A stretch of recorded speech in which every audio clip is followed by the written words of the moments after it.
Gym बैठकको पहिलो 1 घण्टाको समय निर्धारण गरिएको बेहोरा जानकारी गराउँछु।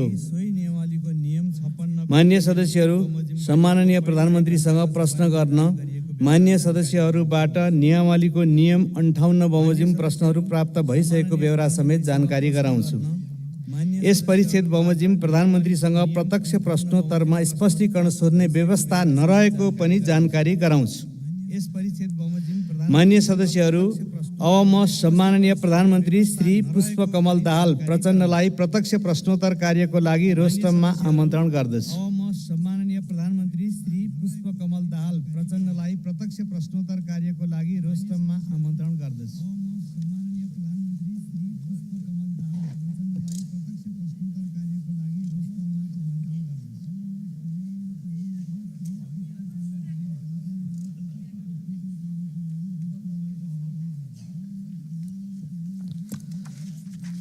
मान्य सदस्यहरू, अब प्रधानमन्त्रीसँग प्रत्यक्ष प्रश्नोत्तर कार्यक्रम प्रारम्भ हुन्छ।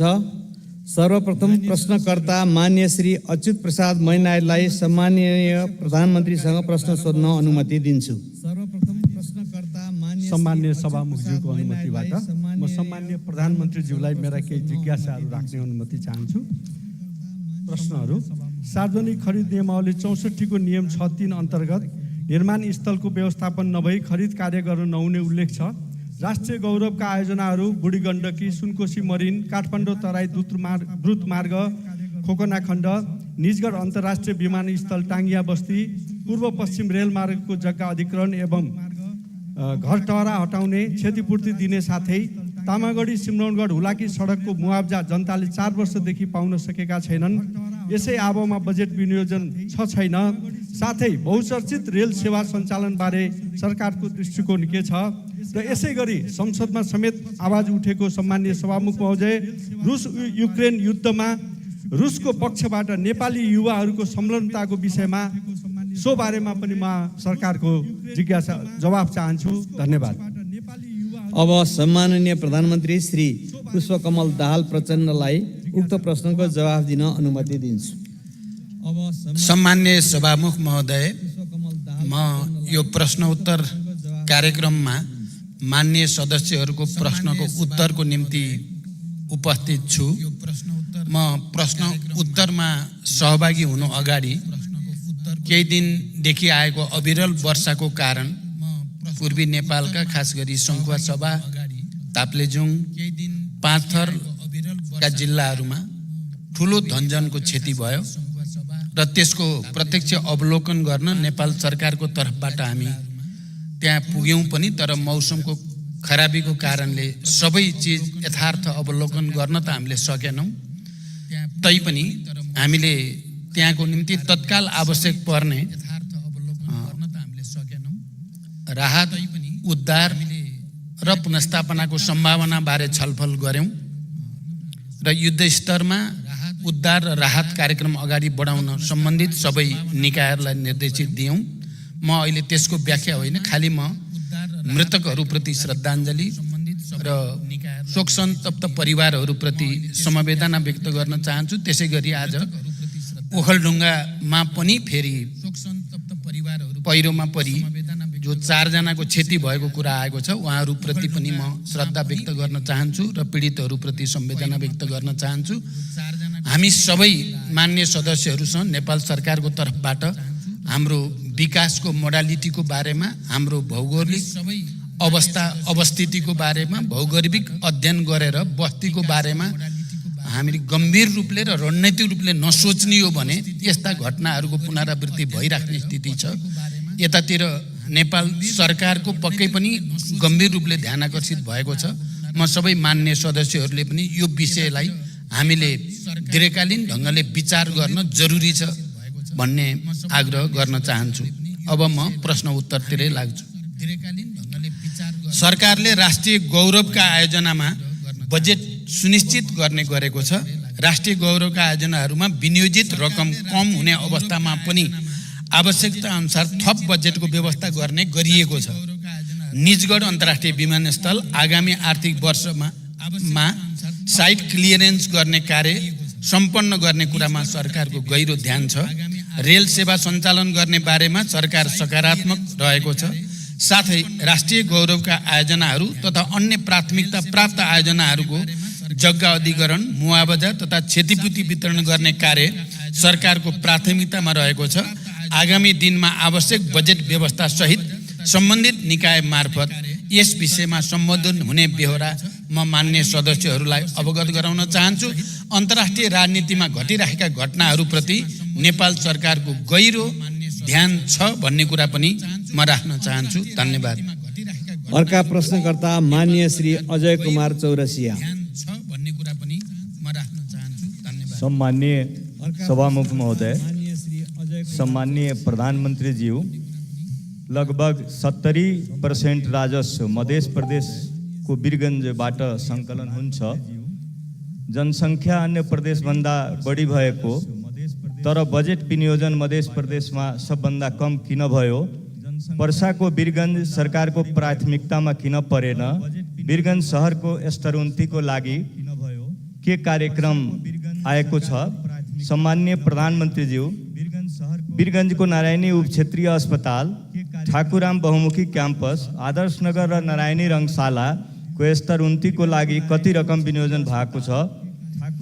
स्वास्थ्य, शिक्षा र कृषि र रोजगारको राम्रो व्यवस्था बिना कुनै पनि मुलुकको उन्नति प्रगति हुन सक्दैन भन्ने थाहा हुँदाहुँदै यसमा सरकारको पर्याप्त ध्यान किन जान सकिरहेको छैन? सम्माननीय सभामुख मार्फत म सम्माननीय प्रधानमन्त्रीजीबाट उत्तर चाहन्छु। धन्यवाद। सम्माननीय प्रधानमन्त्रीज्यू। सम्मान्य सभामुख महोदय, मध्य प्रदेशमा कम बजेट विनियोजन भयो भन्ने कुरा साँचो होइन। सङ्घीयताको मर्म अनुरूप सङ्घबाट प्रदेश र स्थानीय तहमा हुने वित्तीय हस्तान्तरणको 15% भन्दा बढी रकम मध्य प्रदेशमा नै जाने गरेको छ। यसका अतिरिक्त सङ्घबाट सञ्चालन हुने पूर्व पश्चिम राजमार्ग, पथलैया वीरगञ्ज कोरिडोर, चन्द्रपुर गौर राजमार्ग, हुलाकी राजमार्ग, सुनकोशी मरिन डाइभर्सन, बागमती कमला चन्द्रनहर लगायतका सिँचाइ आयोजना, विभिन्न औद्योगिक पूर्वाधार तथा व्यापारिक पूर्वाधार आयोजनाहरू तराई मधेसलाई लक्षित गरी नै अगाडि बढेका छन्। तराई मधेस समृद्धि कार्यक्रम, मधेसलाई काठमाडौँसँग जोड्ने द्रुत मार्ग लगायतका ठुला परियोजनाहरू पनि मध्य प्रदेशमा नै पर्ने र तिनको समयबद्ध कार्यान्वयनका लागि यथेष्ट बजेट विनियोजन गरिएको छ। सञ्चालनमा रहेका आयोजनाहरूको कार्य प्रगति र आवश्यकताका आधारमा बजेट विनियोजन हुने भएकोले बजेटको अङ्कसँगै त्यसले पार्ने बृहत्तर प्रभावलाई समेत सकारात्मक रूपमा लिइदिन हुन म मान्य सदस्यहरूलाई विशेष आग्रह गर्न चाहन्छु। पर्साको वीरगञ्जको विकास सरकारको प्राथमिकतामा छ। नारायणी रङ्गशालामा आगामी वर्षका लागि 1,50,00,000 विनियोजन गरिएको छ। नारायणी अस्पतालको लागि रु 41,30,00,000 विनियोजन गरिएको छ। ठाकुरराम बहुमुखी क्याम्पसका लागि विश्वविद्यालय अनुदान आयोग मार्फत अनुदान जाने व्यवस्था मिलाइएको छ। सरकारले मानव जीवनसँग सम्बन्धित अत्यावश्यक विषयहरू स्वास्थ्य, शिक्षा, कृषि र रोजगारीलाई उच्च प्राथमिकतामा राखेको छ। सरकारले स्वास्थ्य पूर्वाधार निर्माण, मेसिन उपकरण खरिद र जनशक्तिका लागि आवश्यक पर्ने रकम विनियोजन गरेको छ। बजेटको आकार चालु वर्षको भन्दा सानो हुँदा पनि आगामी वर्षको बजेटमा शिक्षाको बजेट घटाइएको छैन। कृषि क्षेत्रका लागि उत्पादनमा आधारित अनुदान, रैथाने बाली प्रवर्धन, रासायनिक मलमा बजेट व्यवस्था लगायतका कार्यक्रमहरू रहेको जानकारी गराउन चाहन्छु। धन्यवाद। अर्का प्रश्नकर्ता मान्य सदस्य श्री अञ्जनी श्रेष्ठ।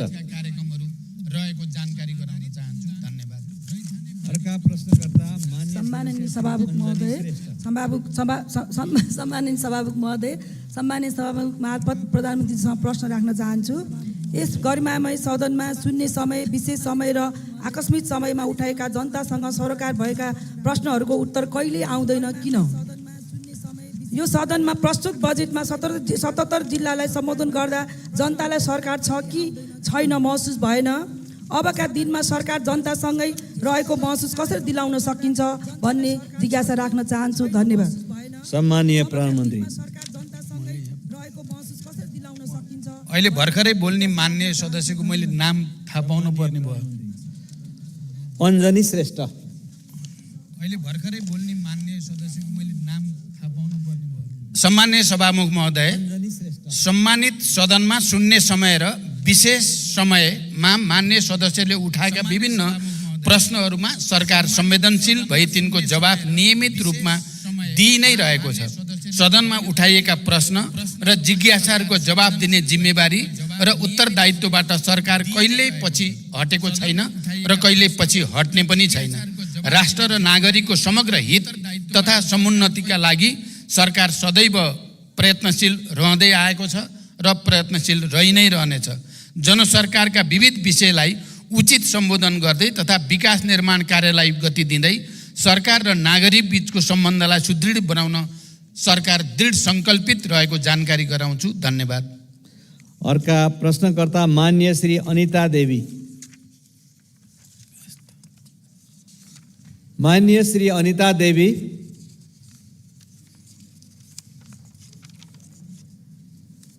माननीय श्री अनिता देवी। यसपछि अर्का प्रश्नकर्ता मान्य श्री अनिशा नेपाली। सम्माननीय सभामुख महोदय, आज म सभामुख महोदय मार्फत प्रधानमन्त्रीज्यूलाई प्रश्न सोध्न चाहन्छु। सम्माननीय प्रधानमन्त्रीज्यूको हालै सम्पन्न भारत भ्रमणमा भारतले नेपालबाट 10,000 मेगावाट विद्युत खरिद गर्ने सहमति भएको जानकारी आयो। उक्त 10,000 मेगावाट कुन कुन आयोजनाबाट के कति परिमाण र कुन दरमा भारतले खरिद गर्न खोजेको हो? खरिद सम्झौता कहिलेबाट सुरु हुन्छ र कहिलेसम्मको लागि हो? नेपालकै लगानीको विदेशी कम्पनीले ठेक्कामा निर्माण गरेका योजनाको विद्युत खरिद हुन्छ हुँदैन? यस सम्बन्धमा के कस्तो कार्यविधि तयार हुँदैछ? यस्तो महत्त्वपूर्ण विषय सांसदको जानकारीको विषय हो कि होइन? धन्यवाद। सम्मानीय प्रधानमन्त्री।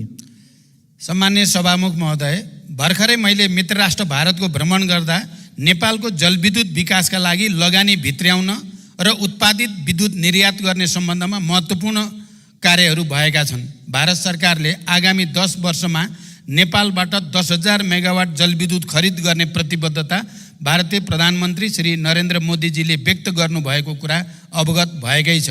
भारतसँगको दीर्घकालीन ऊर्जा व्यापार सम्झौतामा प्रारम्भिक हस्ताक्षर भ्रमणकै दौरानमा भइ पनि सकेको छ। सम्झौतामा अन्तिम हस्ताक्षर छिटै हुने विश्वास छ। देशमा हाल वर्षायाममा विद्युत उत्पादन क्षमता करिब 2800 मेगावाट रहेको छ भने अधिकतम खपत करिब 1900 मेगावाट पिक डिमान्ड रहेको अवस्था छ। आन्तरिक खपतभन्दा बढी भएको ऊर्जा खेर जान नदिने गरी छिमेकी भारतमा विद्युत निर्यात भइरहेको छ। यसबाट देशको व्यापार घाटा न्यूनीकरण गर्न समेत महत्त्वपूर्ण योगदान पुगिरहेको छ। देशभित्र नै अधिकतम आन्तरिक विद्युतीय ऊर्जा खपत वृद्धि गर्न सरकारले ऊर्जा खपत सम्बन्धी कार्ययोजना ल्याइसकेको छ र सो अनुसार काम अगाडि बढिरहेको कुरा पनि म यो सम्मानित सदनलाई जानकारी गराउन चाहन्छु। हाम्रो देशमा जलविद्युत उत्पादनको अत्यधिक सम्भावना रहेको र देशको समृद्धि हासिल गर्नका लागि एउटा महत्त्वपूर्ण स्रोतको रूपमा ऊर्जा व्यापार हुन सक्ने तथ्य निर्विवाद रूपमा रहेको छ। आन्तरिक खपतभन्दा बढी उत्पादन भएको विद्युतलाई निर्यात गरेर देशको आर्थिक विकासमा योगदान पुर्याउने लक्ष्य सरकारले लिएको छ र देशको आन्तरिक खपतलाई हेरेर अल्पकालीन, मध्यकालीन र दीर्घकालीन रूपमा खरिद सम्झौता गरिनेछ। हाल नेपाल सरकार एवं निजी क्षेत्रबाट निर्माणाधीन निर्माणको तयारीका अवस्थामा रहेका विद्युत आयोजनाहरूबाट उत्पादन हुने विद्युत मध्ये आन्तरिक खपत गरी बाँकी हुने विद्युत मात्र निर्यात गरिने नीति नेपाल सरकारको रहेको कुरा पनि म स्पष्ट गर्न चाहन्छु। आवश्यकता अनुसार निर्यात हुने परिमाणलाई मन्त्रालयका सचिव स्तरीय समितिले थपघट गर्न सक्ने व्यवस्था समेत रहेको छ। प्रचलित कानुनको परिधिभित्र रही विद्युत व्यापार हुनेछ। यस सम्बन्धी कार्यविधि ऊर्जा, जलस्रोत तथा सिँचाइ मन्त्रालय र नेपाल विद्युत प्राधिकरणबाट तयार पार्ने काम अगाडि बढिरहेको जानकारी गराउँछु। धन्यवाद। अर्का प्रश्नकर्ता मान्य श्री अब्दुल खान।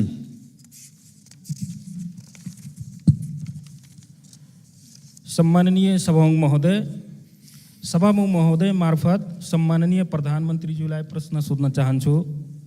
तराई मधेसतिर किसानहरू लगभग धानको बिउ राखिसकेका छन्। अब किसानहरूको सोच मल र सिँचाइको व्यवस्थापनमा छ। मलको हाहाकार छ, बिजुली कटौती अत्यधिक छ। सीमा नाकामा जनताले दिनहुँ गाली पिटाई खाइरहेछन्। 1 बिघा अर्थात् 20 कट्ठाको खेती गर्ने किसानलाई 2 बोरा युरिया, 1 बोरा डिएपी चाहिन्छ। भारतबाट ल्याउँदा नेपाल प्रहरीले जफत गर्छ। न त हामी दिन सक्छौँ, न त ल्याउन दिन्छौँ, न त हामी किसान कार्ड बनाउँछौँ, न त हामी नाका खोल्छौँ। जनताले कसरी सरकारको अनुभूति गरियोस् सभामुख महोदय। त्यस्तै पैसा तिरेर पनि हाम्रो सरकारले किन मल समयमा किन्न सकिरहेको छैन, स्पष्ट कारण चाहिन्छ सभामुख महोदय। 100 रुपियाँ भन्दा माथिको सामानमा भन्सार कर लगाउनु कतिको जायज छ? हस्, धन्यवाद। सम्मानीय प्रधानमन्त्री। सम्मान्य सभामुख महोदय, रासायनिक मलको आपूर्ति व्यवस्था विगतका वर्षहरूमा भन्दा सुदृढ भएको जानकारी गराउन चाहन्छु। 2079 श्रावण महिनादेखि हालसम्म 3,51,000 मेट्रिक टन रासायनिक मल आयात भएको छ। त्यो मध्ये 71,000 मेट्रिक टन विभिन्न बिक्री डिपोहरूमा मौजदात रहेको छ। भारतको कलकत्ताबाट 45,000 मेट्रिक टन डिएपी यो महिनाभित्र नेपाल भित्रिने व्यवस्था गरिएको छ।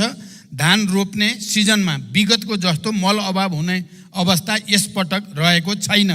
सुरुमा रासायनिक मलको लागि रु 15 अरब विनियोजन भए पनि थप रु 23 अरबको स्रोत सुनिश्चित गरी मल आपूर्ति व्यवस्थालाई सुदृढ गरिएको छ। यसबाट सरकार किसानहरूको लागि रासायनिक मल उपलब्ध गराउन जिम्मेवार रहेको तथ्य प्रमाणित हुन्छ। मलको आयातमा सङ्घीय मन्त्रालयलाई जिम्मेवार बनाइएको छ भने वितरण कार्यमा प्रदेश र स्थानीय तहहरूलाई परिचालन गरिएको छ। मल वितरण प्रणालीलाई पारदर्शी बनाउन मल आपूर्ति र वितरणमा डिजिटल प्रणाली प्रयोगमा ल्याइएको कुरा पनि म मान्य सदस्यहरूलाई जानकारी गराउन चाहन्छु। धन्यवाद। अर्का प्रश्नकर्ता मान्य सदस्य श्री अम्बिका बस्नेत।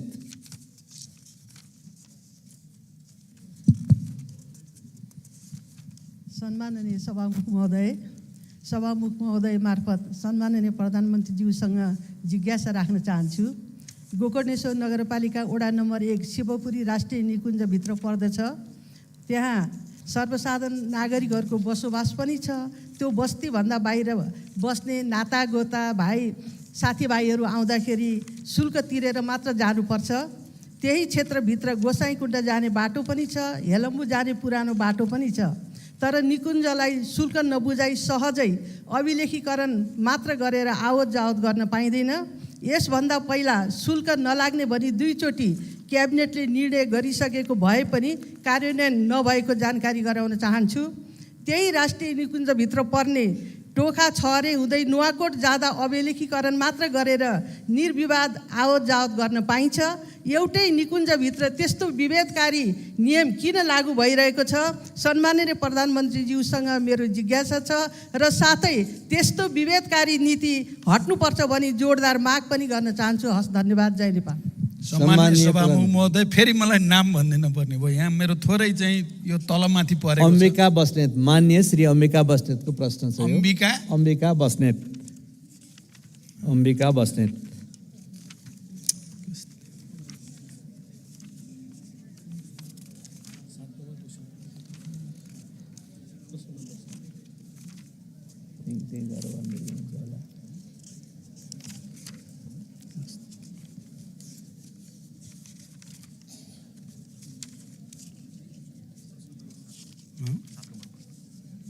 नम्बरै छैन रहेछ। कसरी गडबड खायो छैन, कसरी गडबड खायो, प्रश्न साथै छैन। मान्य सदस्य, एकचोटि फेरि प्रश्न भनिदिन म अनुरोध गर्दछु। मेरो तयारीमा केही कमजोरी रहेको देखियो। सम्माननीय सभामुख महोदय मार्फत सम्माननीय प्रधानमन्त्रीज्यूसँग जिज्ञासा राख्न चाहन्छु। गोकर्णेश्वर नगरपालिका वडा नम्बर 1 शिवपुरी राष्ट्रिय निकुञ्जभित्र पर्दछ। त्यहाँ सर्वसाधारण नागरिकहरूको बसोबास पनि छ। त्यो बस्तीभन्दा बाहिर बस्ने नातागोता साथीभाइ आउँदा शुल्क तिरेर जानुपर्छ। त्यही क्षेत्रभित्र गोसाइँकुण्ड जाने बाटो पनि छ, हेलम्बु जाने पुरानो बाटो पनि छ। तर निकुञ्जलाई शुल्क नबुझाइ सहजै अभिलेखीकरण मात्र गरेर आवत जावत गर्न पाइँदैन।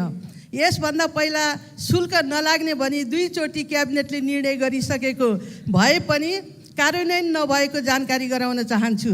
त्यही राष्ट्रिय निकुञ्जभित्र पर्ने टोखा छहरे हुँदै नुवाकोट जाँदा अभिलेखीकरण मात्र गरेर निर्विवाद आवत जावत गर्न पाइन्छ।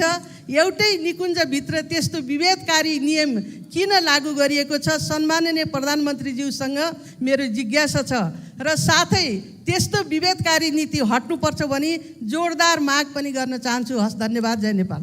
सम्माननीय प्रधानमन्त्रीज्यू, यसको जवाफ जान्छ। सम्मान्य सभामुख महोदय, गोकर्णेश्वर नगरपालिका अन्तर्गत मान्य सदस्यले जे प्रश्न उठाउनु भएको छ यो बारेमा सरकारलाई पहिले पनि त्यस पालिकाका जनप्रतिनिधिहरूले आवाज उठाइसक्नु भएको छ र यो समस्याको समाधान गर्न सरकारले पहल गरिसकेको म यहाँलाई जानकारी गराउन चाहन्छु। धन्यवाद। अर्का प्रश्नकर्ता मान्य सदस्य श्री अमरबहादुर थापा। माननीय सभामुख महोदय मार्फत सम्माननीय प्रधानमन्त्रीज्यूसँग मेरो प्रश्न छ। सरकारको नीति तथा कार्यक्रममा आगामी 80-81 को बजेटमा कर्णाली सुदूरपश्चिम र मध्य प्रदेशलाई विशेष व्यवस्था गर्ने भन्नुभएको थियो र पुस्तिकामा हेर्दा कुनैमा देखिएन त्यो विशेष बजेट कहाँ छ, यसको प्रश्न चाहियो। र कर्णाली प्रदेश र मध्य प्रदेशका जनता गरिबीको रेखामुनि रहेका छन्। ती गरिबीको रेखामुनि रहेका जनताको जीवन स्तर कहिलेसम्म माथि उठ्छ, यसको जवाब चाहियो। र यो देशलाई उत्पादनतिर र यो देशको ढुकुटी बलियो बनाउने यो सरकारको के योजना छ र त्यो संसदलाई जानकारी चाहियो। धन्यवाद। सम्माननीय प्रधानमन्त्रीज्यू। सभामुख महोदय, मान्य सदस्यहरूले मध्य प्रदेशमा बजेट विनियोजनका सम्बन्धमा उठाउनु भएको प्रश्नका सम्बन्धमा मैले भर्खरै यस सम्मानित सदनलाई जानकारी गराइसकेको छु। मान्य सदस्यले कर्णाली प्रदेशमा बजेट विनियोजनका सम्बन्धमा पनि प्रश्न गर्नुभएको सन्दर्भमा कर्णाली प्रदेशका लागि लक्षित गरी कर्णाली समृद्धि कार्यक्रम सञ्चालित छ। हिमाली तथा उच्च पहाडी जीविकोपार्जन कार्यक्रम समेत कर्णाली प्रदेशको माथिल्लो भूभागमा सञ्चालन भइ नै रहेको छ।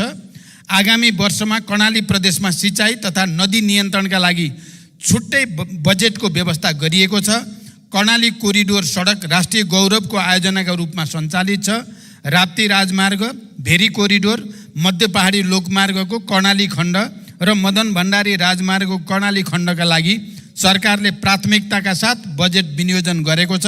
शिक्षा स्वास्थ्यतर्फको बजेटमा समेत सरकारले कर्णालीलाई उच्च प्राथमिकता दिएर राखेको छ र मान्य सदस्यले जो विकासको समग्र मोडेलको बारेमा कुरा गर्नुभएको छ, मैले पहिले नै यस सम्मानित सदनमा राखेको छु। हामीले नेपालको समग्र विकास मोडेलको बारेमा समीक्षा गर्नुपर्ने आवश्यकता छ र त्यो समीक्षालाई अगाडि बढाउने कुरामा नेपाल सरकार गम्भीर रहेको ध्यानाकर्षण म गराउन चाहन्छु। धन्यवाद। अर्का प्रश्नकर्ता मान्य सदस्य श्री अमरबहादुर रायमाझी। सम्माननीय सभामुख महोदय मार्फत सम्माननीय प्रधानमन्त्रीज्यूलाई केही प्रश्न राख्न चाहन्छु। संसारको ध्यान क्लिन इनर्जीमा गइरहेको छ, तर हाम्रो सरकार यसप्रति बेखबर हो कि जस्तो छ। शक्ति केन्द्रको स्वार्थप्रति नतमस्तक हो बुझ्नै सकिएन। अस्ति प्रधानमन्त्रीज्यू भारत भ्रमण भयो। हाम्रो 10,000 मेगावाट क्लिन इनर्जी भारतलाई बेच्ने सम्झौता गर्नुभयो भने उता पेट्रोल, डिजेल, ग्यास, मट्टीतेल जस्ता उच्च कार्बन उत्सर्जन गर्ने डटी इनर्जीको सजिलो पहुँचको लागि भरतपुरदेखि काँकरभिट्टासम्मको पाइपलाइन विस्तारको सम्झौता गरेर आउनुभयो। इनर्जी माथिको अर्काको नियन्त्रणले मुलुकको स्वतन्त्रता खतरामा पर्छ। हामी आफैले विकास गर्न सकिन्छ, तर विद्युत अर्कालाई सुम्पदैछौँ। के सरकारको योजना रणनीति हो? यो नयाँ युगको सुरुवात हो कि परनिर्भरता हो? परनिर्भरताको तयारी हो? जिज्ञासा गर्न चाहन्छु। धन्यवाद। सम्माननीय प्रधानमन्त्री। सभामुख महोदय, हाल देशमा हाइड्रो पावर, सोलर, बायोग्यास जस्ता स्वच्छ ऊर्जा क्लिन इनर्जीको स्रोतबाट विद्युत ऊर्जा उत्पादन भइ नै रहेको छ। वर्षायाममा विद्युत ऊर्जाको मागभन्दा आपूर्ति बढी भइरहेको अवस्था पनि छ। देशमा विद्युतीय र पेट्रोलियम दुवै ऊर्जाको